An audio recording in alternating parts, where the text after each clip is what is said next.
மாக்கோலம் எப்படி ரெடி பண்ணுறது அப்படிங்கிறத பார்க்கலாம். ஃபஸ்ட்டு கொஞ்சமாக பச்சரிசி எடுத்துக்கோங்க. அதை நல்லா வாஷ் பண்ணிவிட்டு தண்ணியில் அதுக்கப்புறமா ஊற வைங்க.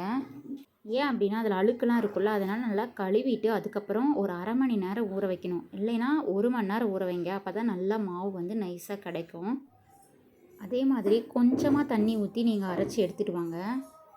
அதிகமாக தண்ணி ஊற்றிட்டீங்க அப்படின்னா அது வேஸ்ட்டாக போயிடும். ரொம்ப கெட்டியாகவும் இருக்கக்கூடாது, ரொம்ப தண்ணியாகவும் இருக்கக்கூடாது. அந்த மாதிரி ஒரு கன்சிஸ்டன்சியில் நம்ம எடுத்துக்கணும். அப்போ தான் கோலம் போடுறதுக்கு நல்லா ஈஸியாக இருக்கும், நல்லாவும் இருக்கும். அதுக்கப்புறம் ஒரு காட்டன் துணி எடுத்துக்கோங்க. சின்னதாக கட் பண்ணி எடுத்துக்கோங்க.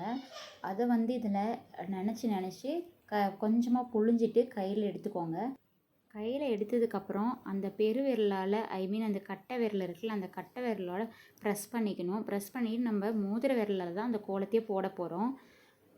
போட்டு பாருங்கள், ட்ரை பண்ணி பாருங்கள், உங்களுக்கு வரும். துணி எல்லாமே போடலாம். நான் ஃபஸ்ட்டு துணியில் வச்சு ட்ரை பண்ணலான்னு போட்டிருக்கேன்.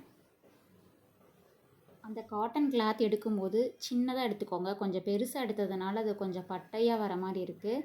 நீங்கள் கொஞ்சம் சின்னதாக எடுத்து போட்டு பாருங்கள். ட்ரை பண்ணி பார்த்துட்டு கமெண்டில் சொல்லுங்கள்.